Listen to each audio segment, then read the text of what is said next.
Warning, we are a spoilers podcast.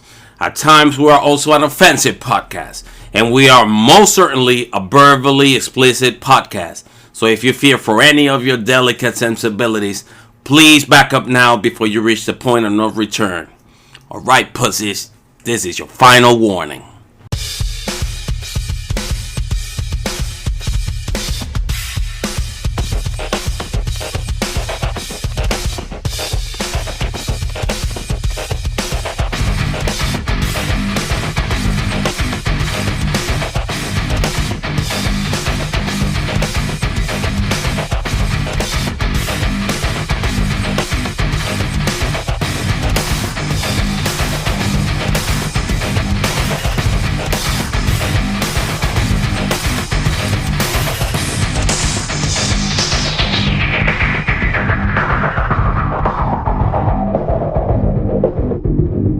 Welcome to a very special episode of Cinematic Anarchy. And why is it a special episode? Well, for no fucking reason at all. This is not a special episode. There's nothing really special about it. I just wanted to say, we've never had a very special episode of fucking shit, so I just wanted to say.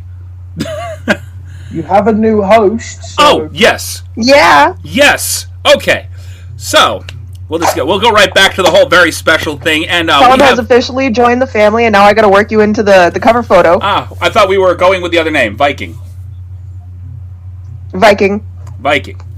Right. Okay. So with us today from the UK, we have Viking. He is our new Hello. Here, go ahead and say hello again while I'm not talking through you.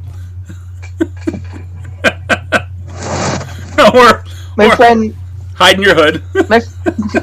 My friend Jack said this reminds me of a book club for movies, which it basically is. It's essentially a book club for movies. We're a little more chaotic. I'll bring the tea and we can bring the tea and the red hats the next time, okay? And also with us today we have Miss Honeybee Kind, who is hello. Rarely ever not with us. I commit. You do. Unlike some people that will go unnamed. We love you! I'm here for life now, so... Oh, no. You know who I'm talking about. Seth. Yeah. Unnamed. Fuck him! Unnamed. Fuck him! It's fucking Seth! I'm going to get Cinematic Anarchy tattooed on my body somewhere. Yes! Okay, so... Right, Viking, I've been doing this for 2 years and I haven't gotten that committed. Okay, so Viking, we had one of our hosts at the very beginning of the podcast when we first started out, and he was our designated douchebag. And then COVID hit, and he was like, I don't ever want to wear a fucking mask. And we're like, oh, we're not fucking with that. So, as a designated douchebag would do, he faded into the woodworks and he's not here anymore. He wants to do an episode from the cafe. I'm all set with that. We're like, no, we're good. I'm not being the designated douchebag, but I will be your designated Brit. That works. We're good with that. Got to be designated as something. Okay, so today... Oh, go ahead. We're discussing the movie... The movie? 2067. Oh, I forgot about the movie. Yeah. Yeah, we have a fucking, agenda. The whole fucking reason we're here. Yeah, the movie. Yeah. I'm actually playing it in the background as per usual, so I mean, I don't know how on earth I could fucking forget we're talking about it, but... Right, I've watched this movie like 3 times in the past 2 weeks, and it's a really good movie. Basically, it's kind of post-apocalyptic.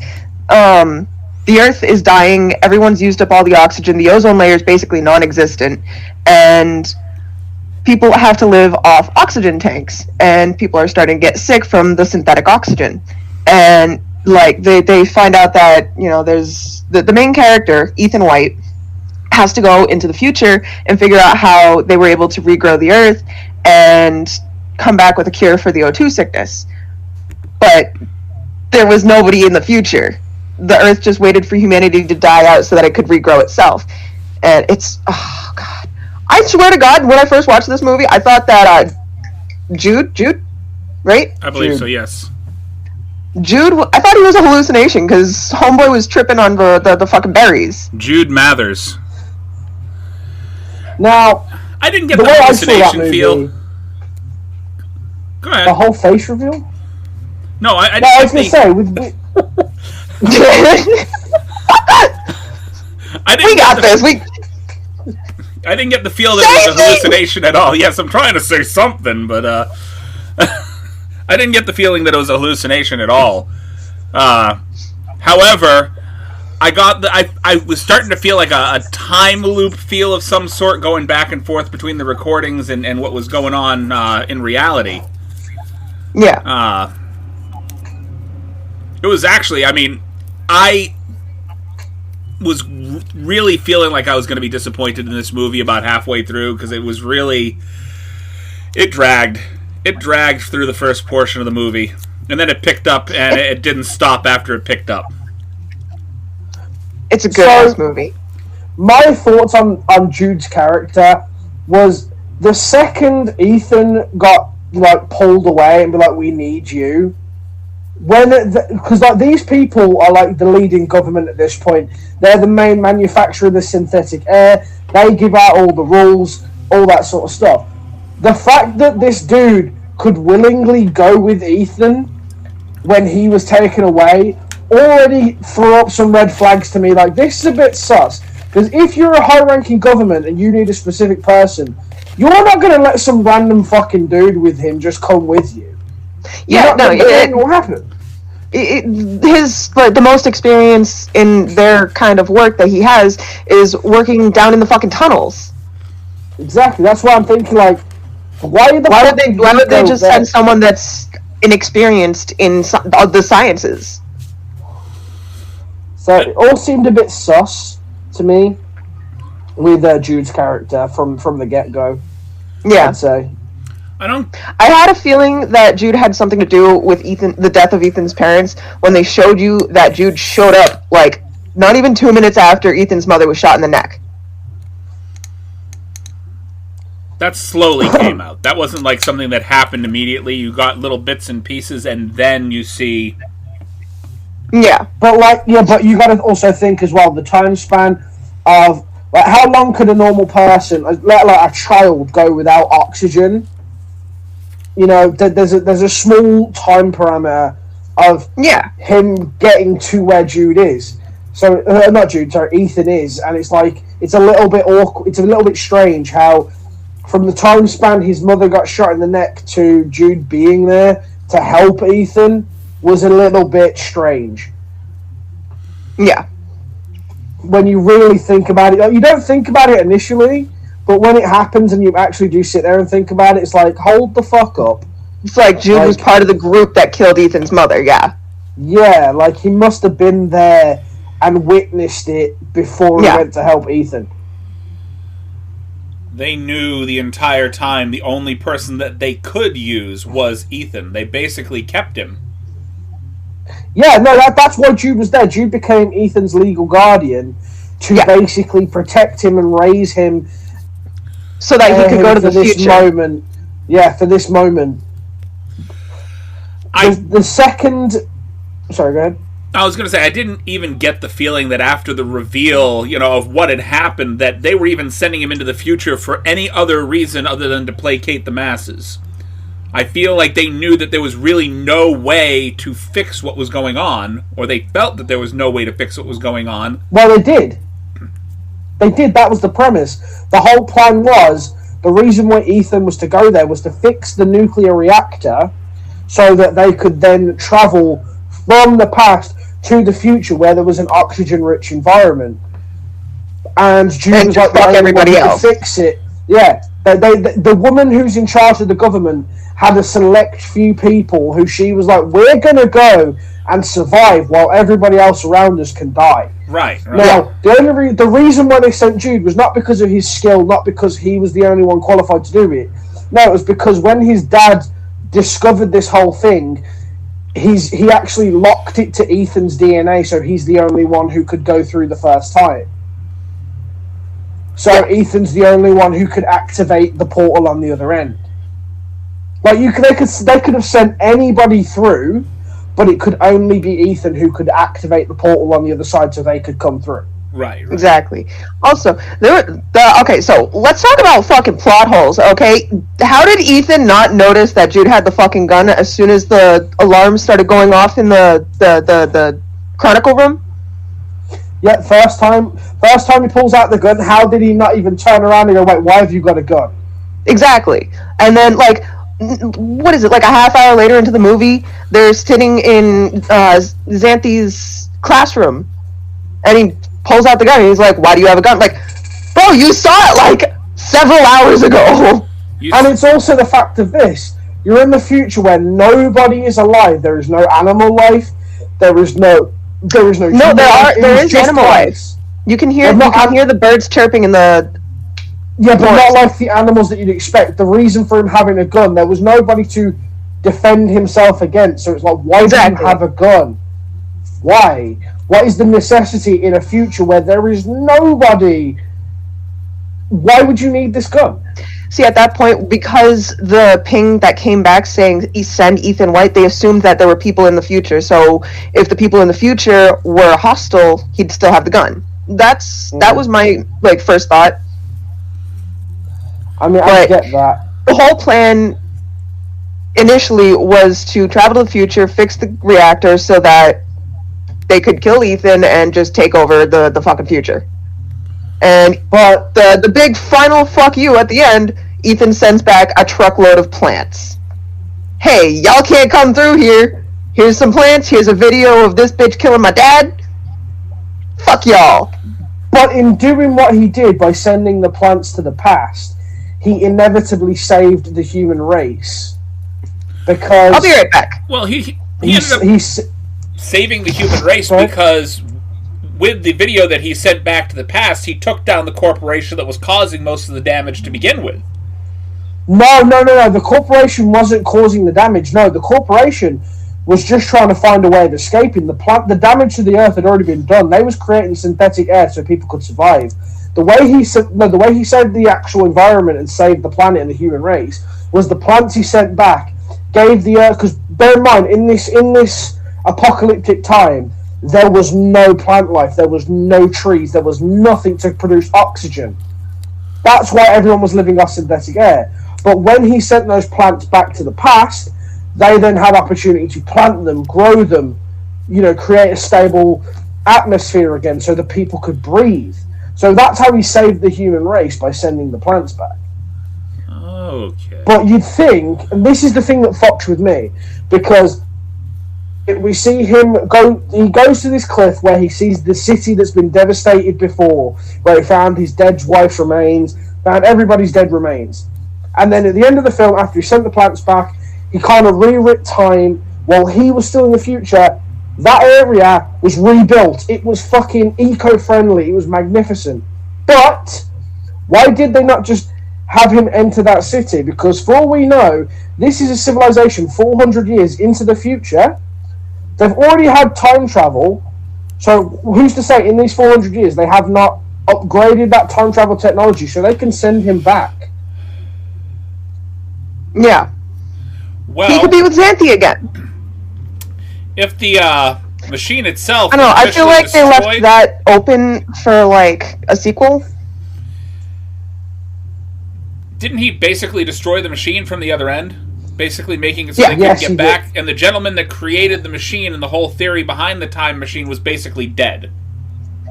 Yeah, it was his dad. Yeah, but his dad was dead. Yeah, his father is dead, but the scientist that took over for his father understood the technology. So for all intents and plus, it's not like they couldn't have got scientists to study that technology over the 400 years to recreate it and improve on it. I'm sorry, if you've got a 400-year time span to make something better, I'm pretty sure you can make it better. Exactly. Possibly, maybe. You already have the technology there. It's just a matter of upgrading it. Yeah, exactly. Plot holes and a half. I don't know. For example of upgrading, let's look at the National Space Station. Okay, The first one of those came out in, I think, in the 1970s, I think.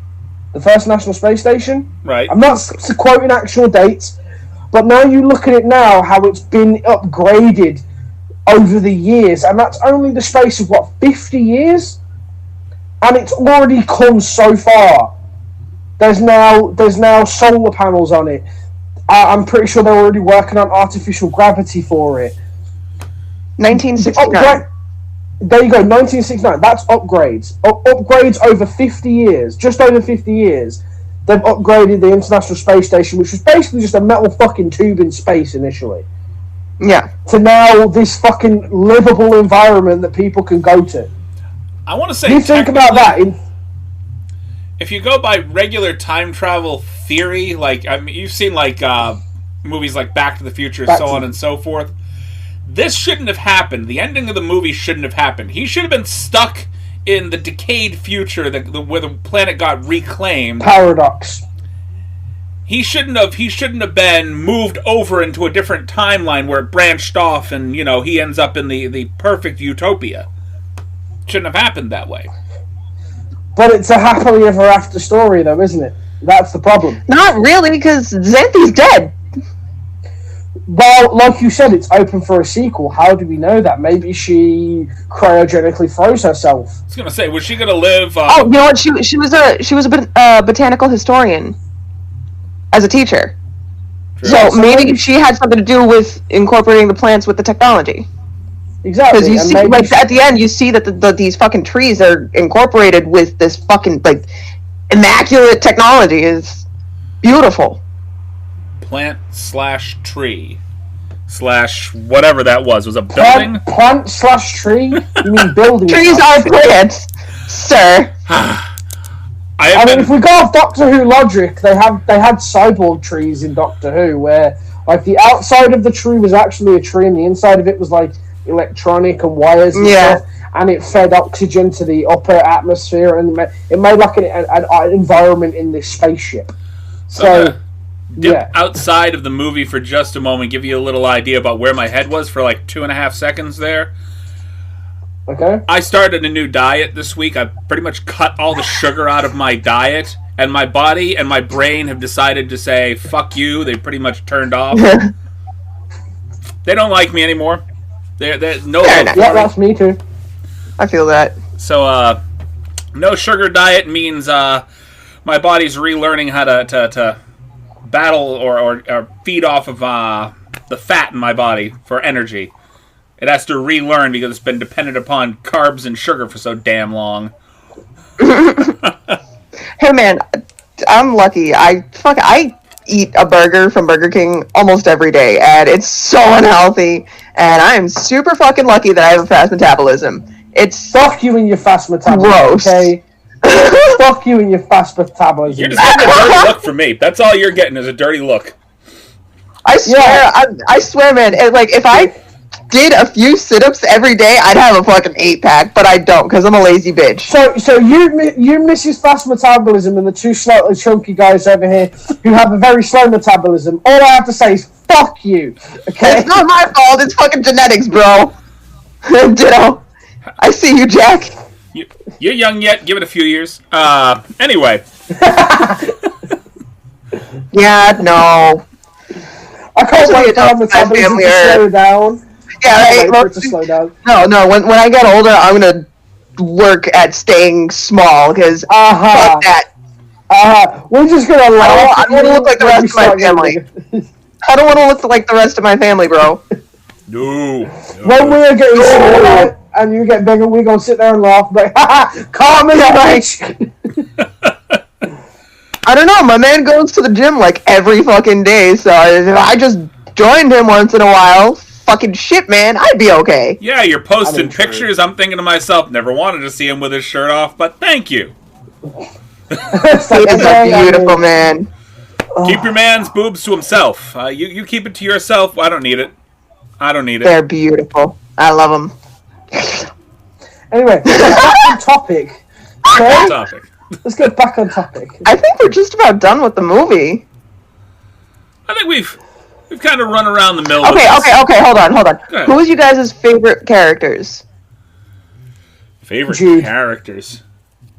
Jude. As much as he gave me villain vibes, Jude was my favorite character, especially the surprise twist at the end when he did. Yeah. Jude was sort of When he the shot himself anti-villain. instead of- He was an anti-villain. He wasn't really the villain.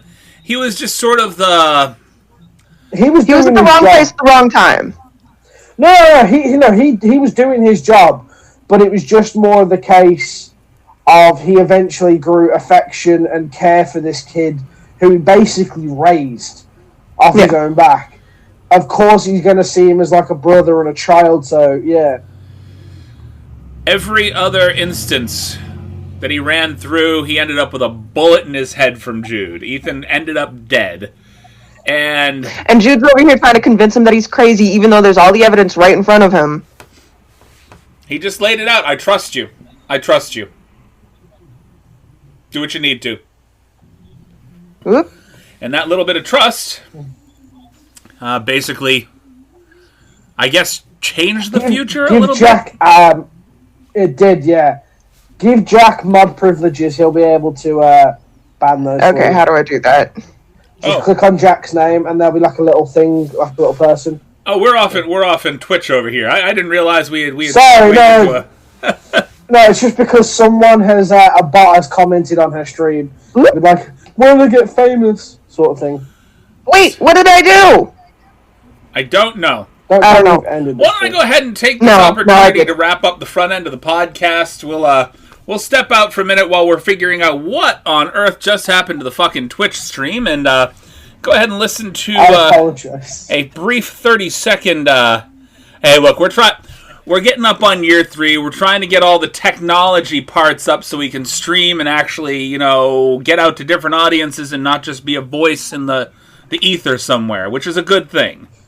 That's a good thing. Yeah. So, But I still feel bad because, like, if I don't introduce the whole Twitch side of things, this should be a very basic thing. Like, yeah, let's just get it done. what we need to do, I'm going to go ahead and take us. We're going to go to our quick break. If you're listening to us on Twitch, Facebook, and TikTok, we're still going to be live there. But for right now, listen to our sponsors, and we'll be right back. All right, thank you, and we're back with the second half of our podcast. We've already gone ahead and drawn the cards for our pitch storm for the second half, so we got a little bit of a heads up. We did that off the podcast while we were live streaming. So I'm going to read out the cards so that the people that are listening to us can actually understand what we're talking about. The premise to the movie that we're about to pitch is a ragtag group of wannabe heroes tries to escape an island full of hungry dinosaurs. And the notes card says, what if the hero was actually working for Soviet Russia? That's Soviet Russia, mind you, is that's a while back. we're talking pre-90s, like before the fall of the USSR. Before I was born. Yes, so a long while ago. Okay, who here has played Last of Us 2? Last of Us 2. No. I have the movie. Okay. Not the movie. I have the game. Movie? I have not played. They're making a movie. They are, and it's got Tom Holland in it. Ooh. So- I couldn't really Holland's care less playing about Tom the- Holland. He's playing the actor who plays the guy from The Last of Us. But Okay. wait a minute, Tom Holland. Well- I thought that was Uncharted. Oh yeah, sorry, never mind. I fucked it up. Yeah, sorry. Sorry. Okay, so there's this one character in Last of Us Part 2 named Abby. I want her to be my Russian. She's this big jacked motherfucker. Hold on. I was gonna But say. So Is there an I've got actual my actress ready. that plays Abby? Abby? This is a Abby. Because we're talking. That's a video game. You can't cast a video game character in an actual. No, right. Okay, so we're in a world of hungry dinosaurs. You can't cast fucking CGI people? Okay. No. Why don't we make... Excuse you, sir. We could totally make this like fucking yeah, no. What was that fucking movie that Isn't everyone hated because it was all CGI? Fucking... Which Ready one? There's Player loads One? of them. I just watched it, the Beowulf. Beowulf. That was a good movie! Everyone I know fucking hated that shit because it was all CGI. They thought it was all I like fucking loved it. realistic and shit, but it was just CGI. Everyone I know fucking hated that movie. Isn't that like copyright Well, I infringement of loved some sort anyway? Just outright jacking a character from another game and putting it in the movie? Yeah. Probably. But I want fucking Abby. This is the first. She would be an amazing. I love that fucking dead silence. She would be an amazing fucking Russian. You can. She is the I don't want to be strong like men. I want to be strong like bitch who fight bear in forest type. No. See, my pitch for this cast would be because there's three ragtag heroes. Okay, so you've got Jensen Ackles, Dean Winchester, natural. Okay, I can see playing the that. dorky. No, listen, playing the dorky fucking like fuck up character. Kate Beckinsale, you guys know her from Underworld. Amazing fucking actress, fucking beautiful as well. And then our Russian, who has the body, the fucking hair, and the body hair for it, Henry Cavill. Oh my god, yes! He could play the best fucking Russian ever. Just add And he's Jack not Black for Russian. flavor. Okay. Jack the Boy I'm Jack Black in into there. the chat. Add Jack Black for flavor. Fuck yeah. Just Jack Black for no reason at all, just there. Absolutely, the fuck? He makes Just 'cause everything he's better. there. No, the entire movie, he's not doing anything, he's just sitting down, like, drinking a cup of tea. Like, Yeah, Yeah, literally, and he plays himself. Like, he's cast as Jack Black in the movie. literally, they just constantly ask him, why are you fucking here? Why are you here? Because I can be. I'm just watching. What do you contribute? No, that's it. Fucking- He's smoking the bong of destiny from the end of Yes. HSD. No, he just chips in there. He's just fucking sitting there, and all you hear is that, don't mind me just watching. Fucking Okay. audio from TikTok. That's actually a fantastic idea. He doesn't do anything the entire movie, but his one power, seeing as this is a group of superheroes, his one power you don't find out to the near end, he is like a Pied Piper, but his instrument is an electric guitar. Yes! No, see, I was thinking that funny, instead of him not... So, obviously, stick with the main cast of the three, but Jack Black being like a hallucination character, that they keep questioning, like, why the fuck are you here? Because, like, notice the dinosaurs don't attack him, nothing goes near him. Figment of But he's Jensen always Ackles' there. imagination. Exactly. He's just there. But everyone can see him, because that's Jensen Ackles' actual power. Like, he doesn't have a good power, it's just... Fucking, he can manifest his own imagination. He can basically manifest That's a great. musical Pied Piper, but it basically only fucks him up. Just, Exactly, because the thing is Jack Black. Like everything doesn't go near him. Like the dinosaurs can't smell him, they can't see him. Like he's invisible to everybody but the three main characters, as he's a manifestation from Jensen Ackles' imagination. right? And he just Fucking imagines amazing. Jack Black in a Speedo the entire time. So what? No, not just the Speedo. No, every so often, no, we see different versions of Jack Black through his career. Oh my So you god! All the way to the very end, we just see random old man Jack Black just fucking sitting there, just. Yes! Okay. I'm gonna get rid So of the Henry fucking Cavill, theories. the Russian, his power, like these are all wannabe heroes. So there's really like no power I within feel the like he group should that you have feel is it. really. I was gonna say, I feel like he should have a good power, but because he's so inexperienced with it, he doesn't know how to use it, like at all. So he's just fucking useless the entire time. I feel like what he can like. You ever seen Scanners? Where like the guy from Scanners, he can concentrate basically and blow people's heads up. Yeah. But what he does, Okay, so basically, he Weber can all over concentrate. again. But if he doesn't do it the right way, stupid things start to happen. Like he gives somebody gas or whatever. You know, it's like, oh great. Yeah.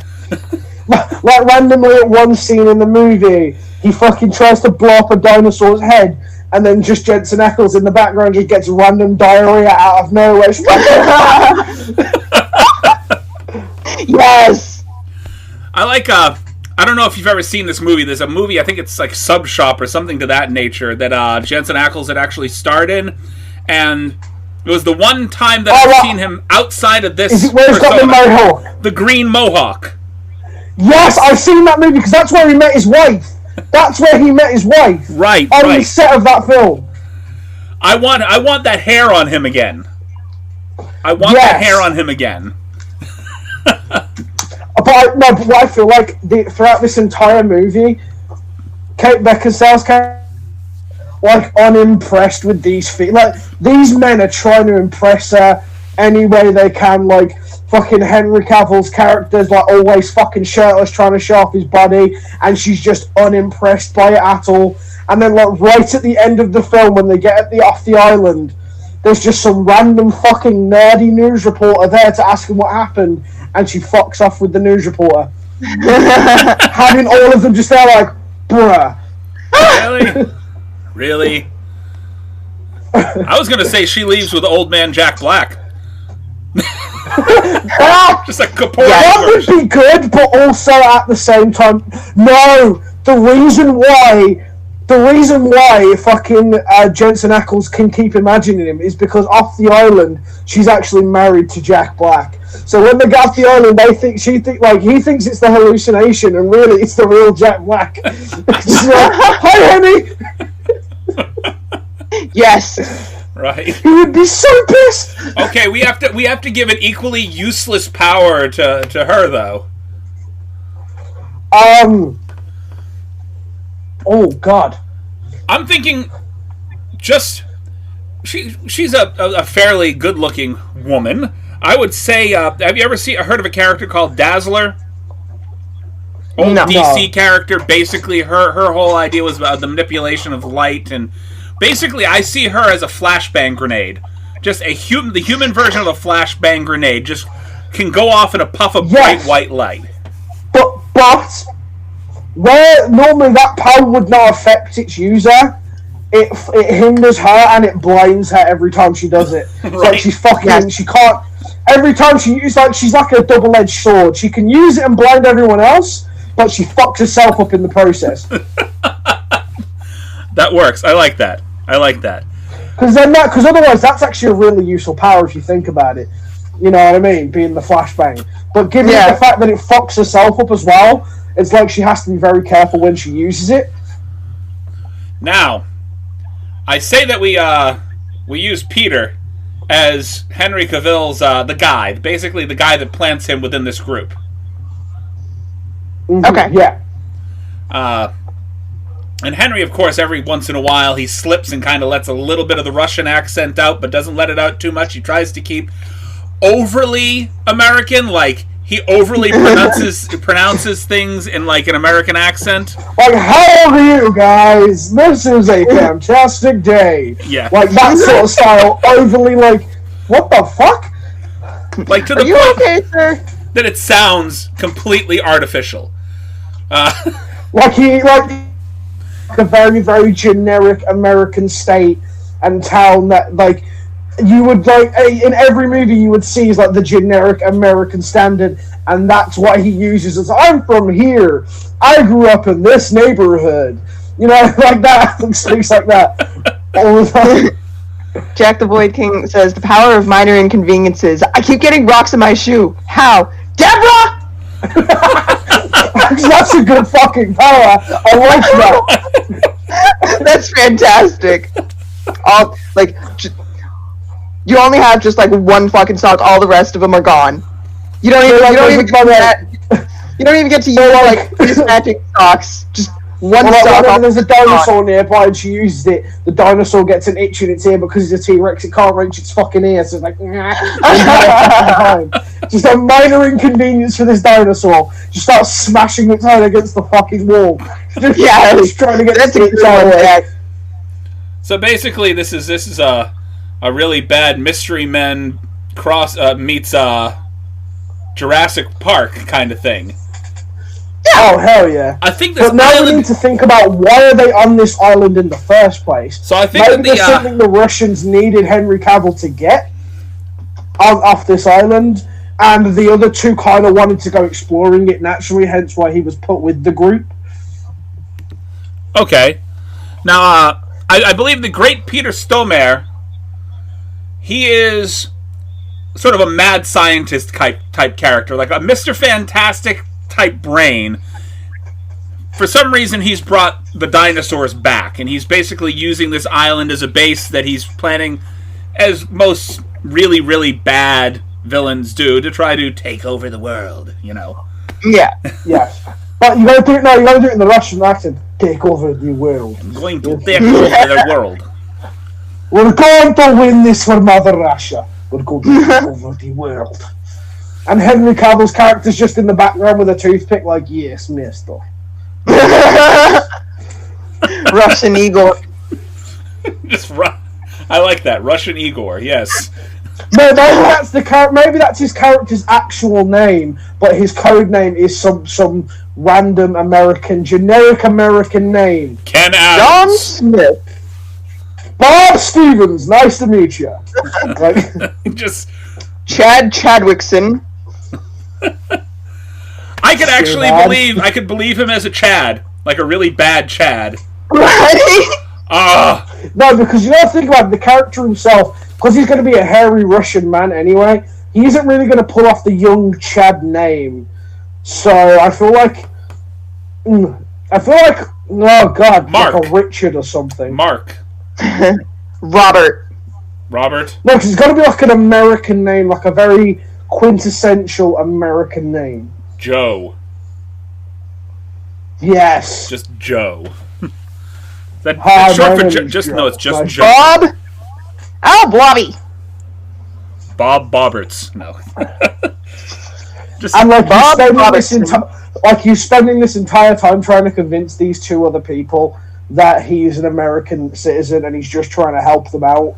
And realistically, like, these two know the entire time, like, something is up with this dude. Like, I want to give him like a comic book name, because a lot of the comic book characters, they have a name. The name, they go comic book wise with a guy like John Johnson. Yeah, it's got to be like something like that. You know, it's got to be like a double thing, like Peter Parker.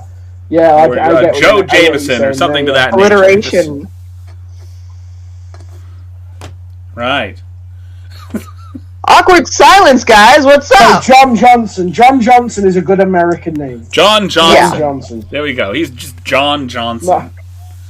Nice to meet you guys. Very My name generic. is John Johnson. I am here to help you guys out. He sounds almost robotic when he says certain words. Okay, so how are we going to wrap up this movie? Well, of What's course, the... we have our makeshift heroes who have to make their way to this island. I feel like we could even just make it sort of like Henry Cavill's character somehow ends up being the leader of this just ragtag group of heroes that just, they're all just horrible powers. They even have a couple of people that kind of tag along but are not mainstays in the story. One guy that just his main power is he turns to rock.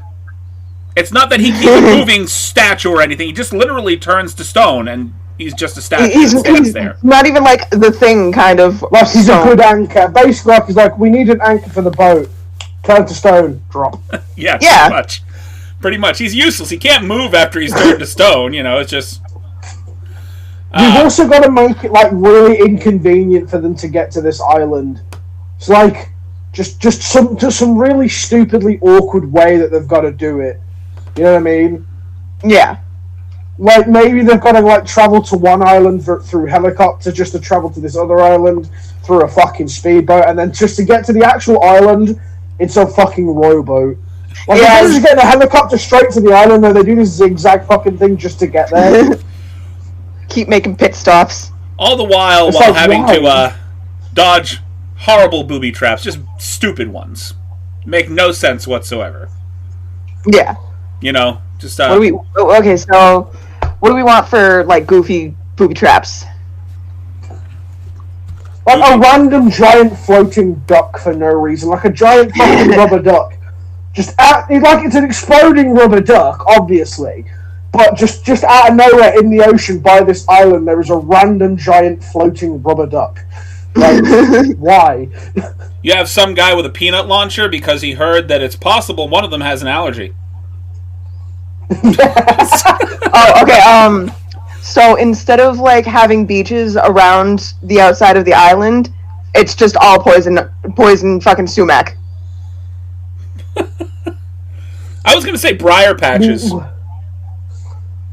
No. Just Poison for sumac inconvenience.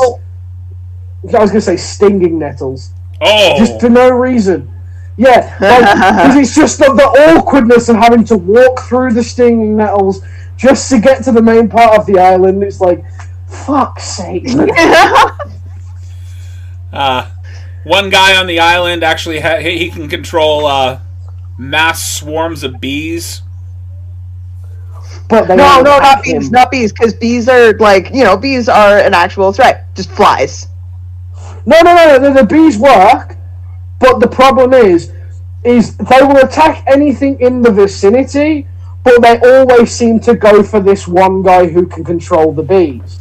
So they always attack him. That's how he attracts them. He pisses them off and they attack him. It's like a sonar.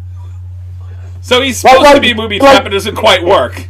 You said you control the bees, yes, but this is what they do.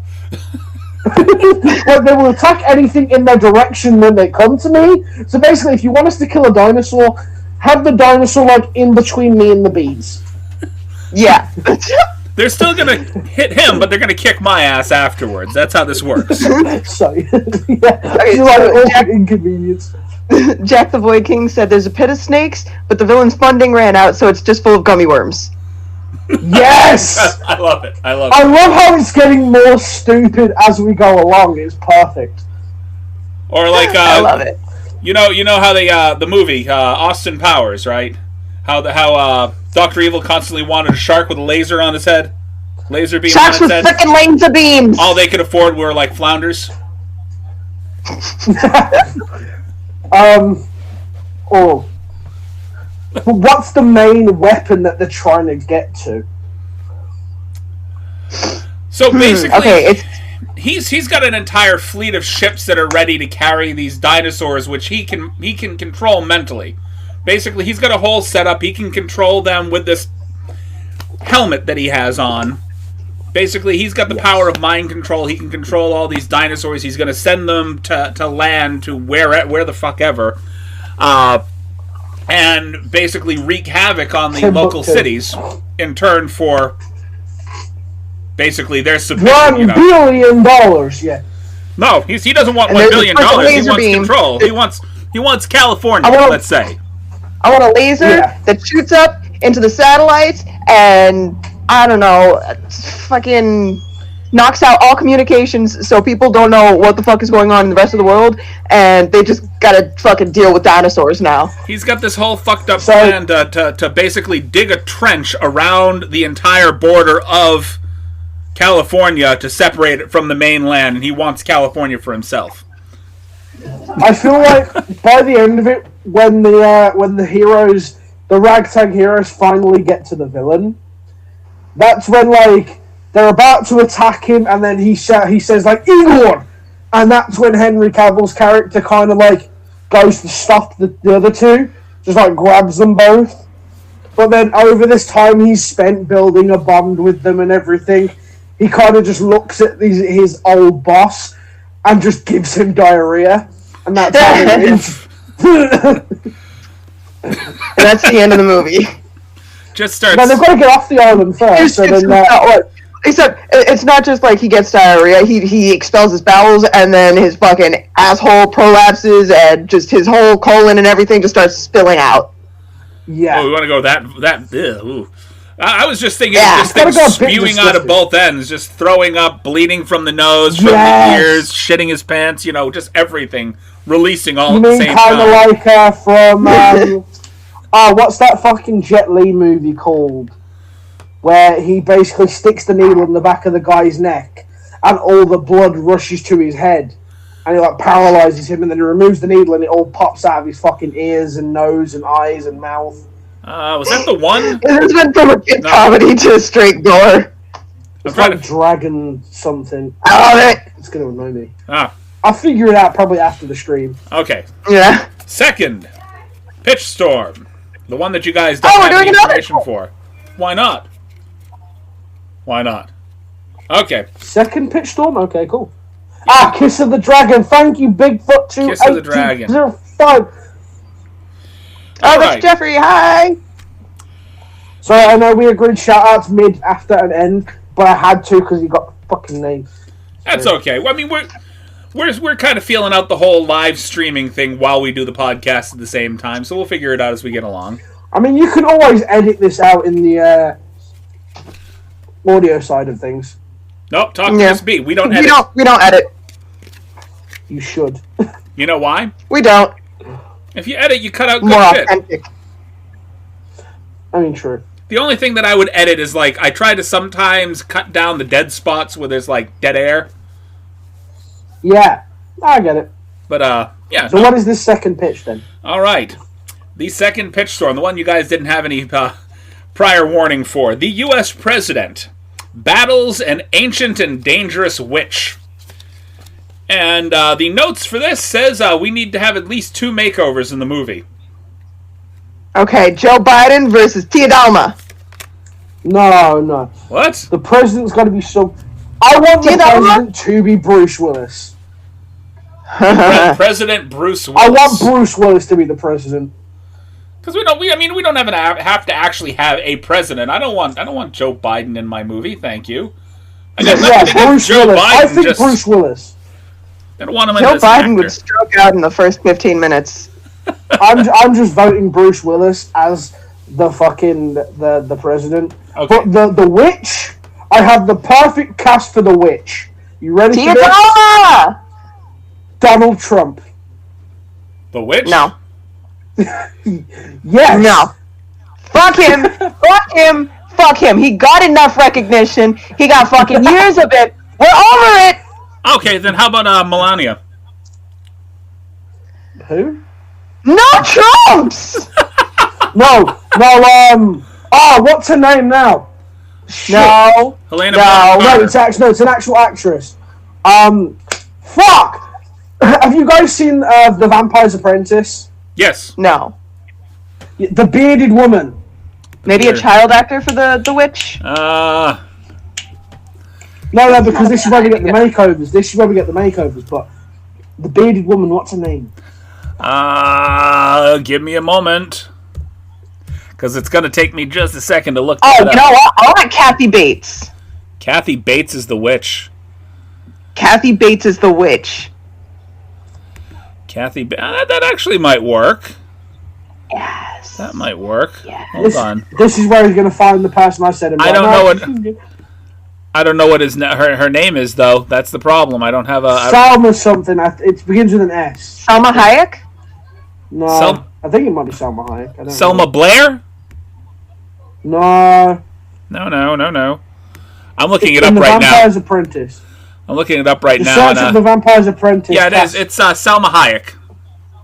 Salma Hayek. Ha! Yeah, she would be perfect for the witch, in my opinion. I was She's right. a very decorated actress, and she's really good. Yeah, you're right. But, I don't know. I still like Kathy Bates. Don't forget, we've still got to have 2 makeovers in this movie. So True. maybe at some Kathy point she Bates has to turned body into Salma swap. Hayek with a fucking spell. No, maybe when they defeat Salma Hayek's witch, she body jumps into Kathy Bates. Ooh. And then we have Kathy Bates for the rest of the movie. Okay. There's one. Okay. And then maybe the witch could fuck up Bruce Willis as the president and body swap him with somebody else. So why is the So that then president... Bruce Willis Oh, can't that's be in like president. Guantanamo Bay. Yeah, exactly. Ah! Why is the president battling a witch? That's the question I have. We have to have an actual... Because the witch She wants the fall of the capitalism. witch fucked his wife. The witch fucked his wife. No, his daughter. Yes! Like, she's just turned 18. She's just turned 18. And boom. The witch fucks his daughter. As part of an Okay, Jack initiation Voight- to her coven. Jack of Void King said the whole reason they're fighting is the witch casts a makeup spell on the president, so he hunts her down for humiliating him on national television. No, this is why I feel like the body swap thing works, personally, because that could be a good reason for him to fight the witch, because she's basically taken him out of his body. He has no power as the president anymore. Yeah. You know what I mean? Like, she's controlling...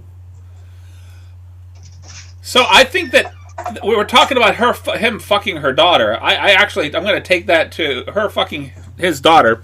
I'm going to take that to a different level. Basically, what she's being doing is she's being technically initiated into this girl's coven, or this woman's coven. What she doesn't know is this initiation is not so much to be part of the coven, but so this witch can actually body jump into his daughter. I like it. So okay. She's trying to body jump into a woman of prominence. This is what starts the battle, basically. That he's basically trying to save his daughter from this witch that... But she fucks him up, obviously, by then kicking him out of his own body and putting him in somebody else's body. Just a normal, mundane human. John but C. the Reilly. Person who we actually... Who's John C. Reilly? John C. Reilly. His Step Brothers. He was in Sherlock Holmes movie with fucking Will. Oh, I know who you're on about. You're referring to him from Sherlock Holmes? Oh my god. He was. Bruce Willis. Bruce Willis's character gets body jumped. So basically, that guy has to act like Bruce Willis throughout this entire movie because Bruce Willis is in his body. So he's got to give the whole fucking style that Bruce Willis has. He even shaves his fucking head just to look more like Bruce Willis. Everything. He looks like a cheap knockoff Bruce Willis. I love John C. Reilly for this. It would be absolutely hilarious to see him try to pull this off. It'd be perfect. Because that's the whole reason he's trying to fight this witch, because he was mid-stopping her from doing the body jump into his daughter, and that's when she launched him into that body. She, pushed him out of his body. She fucking straight up Avenger-style fucking wizard knocked him out of his body into a fucking another human. Yes. But the best part about it is, he's not in complete control. He's fighting for consciousness, and they have to come to an understanding to help him fight, save his daughter. So they're going back and forth between the Bruce Willis persona and his actual kind of regular guy. To the point where his friends are thinking he's got split personality disorder. Schizophrenia or something, Swapping. Yeah, because he keeps acting like two different people. It's like, what the fuck? Two different people talking to himself. And he's trying to get into the White House, and they're just not letting him in. And then he manages to finally meet up with his wife, and he actually starts using his memories to make her realize, I'm your husband, I'm just in a different body. I like it. I'm seeing this woman as she's body jumping from person to person to try to get back to his daughter. Because that's the vessel that she needs to be able to anchor to. Yeah, she wants power and youth. That's what this witch's goal is. She wants power and youth. But I want to say that the only way she can get this youth is by body jumping. She's body jumping, trying to get back. Because once she was interrupted the first time, she ended up in the body of Kathy Bates. Yes. So that first interruption pushed her the wrong way. And she's trying to body jump back to it.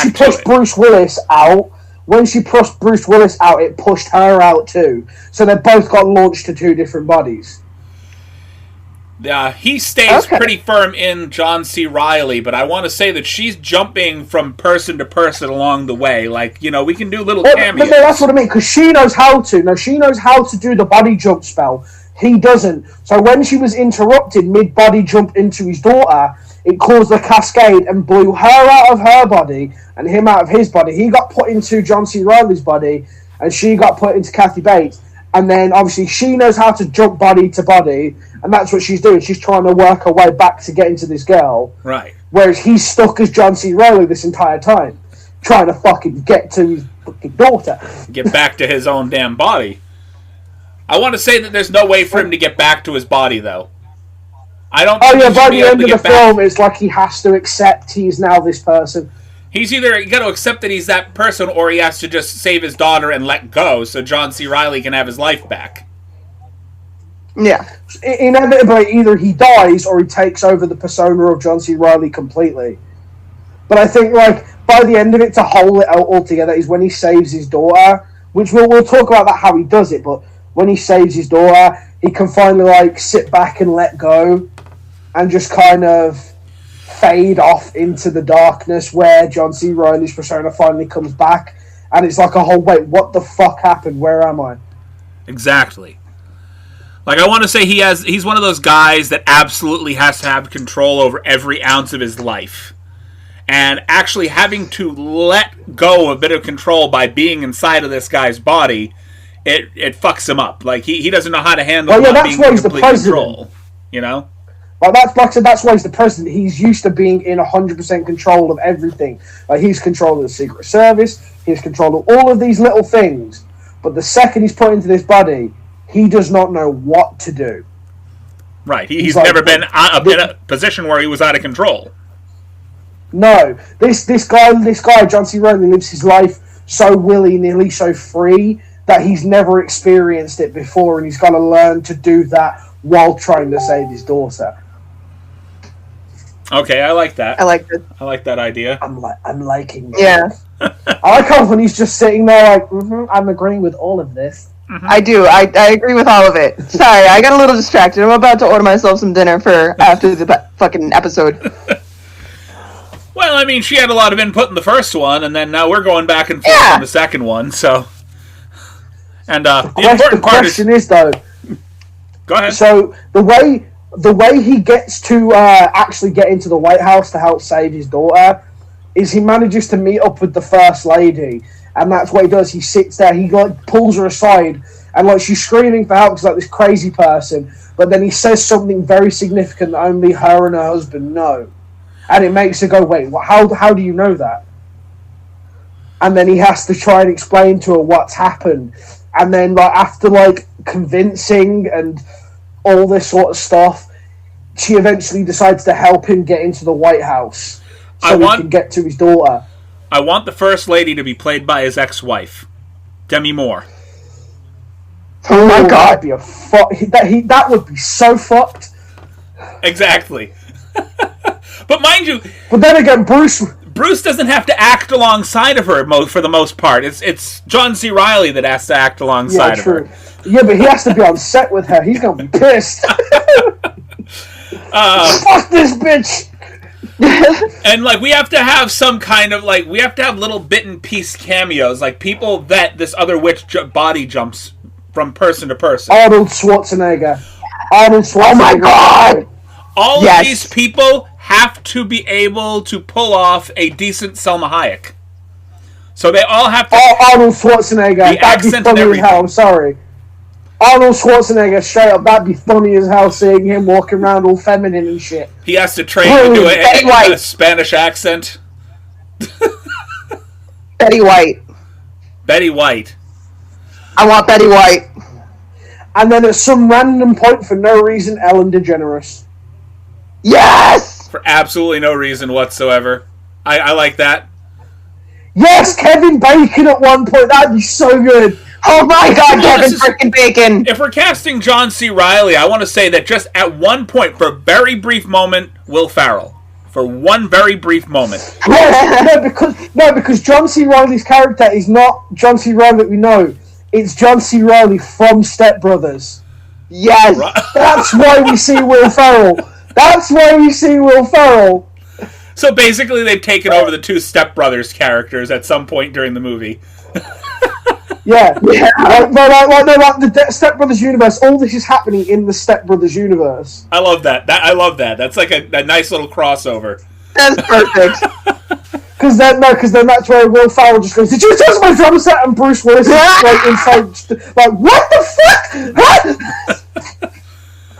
I want to say Selma just looking herself over in Will Ferrell's body, just like, no, fuck no, and just jumps out.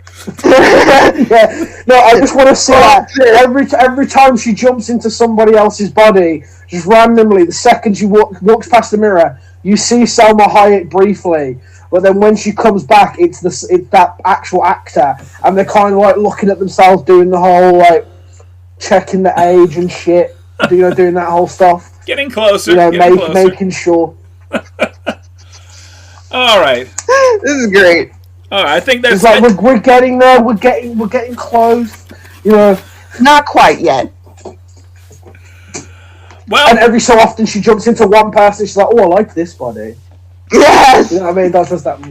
But then she goes, "No, we have a mission." There's got to be like There is one a purpose person, to this. one person that she jumps into that says "fuck no" and kicks her out. That's Yeah. Betty White. That's Betty White. That's Betty White. Jack Black. I was gonna say Jack Black. Betty White is the only person that's able to kick her out of her body. Betty White's just No, I don't think fuck she you, should be get the out. only person. I feel like she should be the most significant person.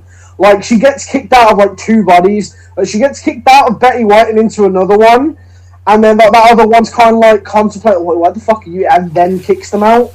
Like, it's not instant like Betty White does. Kevin Bacon. Right. That'll be the Kevin Bacon fucking... Yeah, Kevin Bacon just, like, kind of, no, like, when she... Do I like instead this? of instead of we seeing the outside of her and Kevin Bacon, no, we get instantly put inside. So Kevin Bacon's kind of like sitting in his own mind reading a comic book, and she just appears and he's like, "Who the fuck are you?" Yeah. Just puts down his Blunt Man and fucking chronic comic book. Just get the fuck out of my head, and just kicks her out. You know what I mean? That's Kevin Smith. Yeah, Either way. Sorry, Kevin Smith I'm thinking, but still. That's even better then. Sorry, Kevin Smith's even better for that one. Sorry, I messed it up. But still, Kevin Bacon's one. I feel like Kevin Bacon's one would be the one where she looks in the mirror and does the whole Vogue thing. Because Kevin Bacon is very about his looks, let's be honest. Kevin Bacon basically plays himself in the movie until such time as she takes over his body. Basically, he's not like somebody else in the movie. It's just Kevin Bacon as Kevin Bacon until she takes him over. Just like Jack I Black. agree. Right? I like that. Like, she's jumping through all these A-list characters. just constantly. And then all of a sudden she ends up in Kim Kardashian at one point and just goes, "Nope, I don't like this," and leaves straight away. She doesn't get kicked out, she leaves instantly. Like, "Nope, don't want to be here." She gets into Kim's body and she's like, "No, I'm itchy. I don't like this." My butt feels way too heavy. I don't like this. I don't know what's going on here. There's a lot of stuff. It's just kind of blocking the power up a little bit here. I don't feel this. Is there a little... There's a lot of silicone. There's a lot of I'm not liking plastic this. and what is that? Is that even real silicone? You went budget for that, didn't you, honey? No, she just leaves like a note with a fucking check and just goes, "Get yourself some real silicone, hon," and just leaves. The kid just wakes up like, "What the fuck?" Exactly. All right. Well, we have actually doubled on the back end what we did on the front end. So I'd say we're pretty good for the evening. I'm gonna go ahead and I don't know why I'm talking this out the way that I'm talking it out right now. Thank you for Viking and Miss B for being with us here tonight. Thank you to the people in our Twitch stream. We appreciate you guys. And thank you for the 3 people that popped up on our Facebook stream for the most part this evening. And all of you lovely people. You said TikTok, right? Yes. Oh, well, I'm not streaming on TikTok anymore. How could you? No, she's They were talking to me and I was just, nah. All right. I told them to go jump in. I told them to come jump in the Twitch stream if they wanted to hear the entire dialogue. And well, it was a pleasure being here. It was awesome. We're going to say this out on both streams. If you would like to recommend movies for us to watch, please go to our Facebook page and underneath any one of the posts that we've got up there, we'll see them all. And any one of the posts up there, please go ahead and just give us a recommendation or just leave us a... Yeah, that's it. I don't know. I'm just talking out of my ass now. I'm just flapping my gums. Cut me off, please. Stop me. Recommending Say the Mask. Or we could like take the suggestions and take the top suggestions and then put them on a poll and have you guys vote for it. Yeah. Which one you think would be best? I'll just put up a post. That's good. I'll put up a post asking for recommendations for the movie. I'll put it out and if you guys want to share it out. Yep. So that we can get some recommendations. Got you. And we got you, bruh. because we'd actually like to sit down and talk and review movies that you'd want us to watch. Instead of just randomly picking one and just being like, fuck it, we'll do this one. Yeah, I mean, that's pretty much what we're doing. I like the idea of doing The Mask, though. I do. Yes, I agree. Like, The Mask is a classic time movie that I feel like needs just a good review that we all would enjoy. So, Did you laugh, cry so hard, honey? No, I have to sneeze. oh, well, Oh. then, on behalf of myself, Miss B, and Viking, thank you for listening to us here at Cinematic Anarchy this evening. Or Sound like Porky Pig. There's at least once every episode. every episode. Hey, it was the last part, like 63 minutes in, and I stumbled over my tongue, finally. We can do words. I was that close to being the fuck out of the podcast without fucking up, and I did it. God damn it. Maybe next time we will. No. Love all you people who are listening, and we'll see you next week.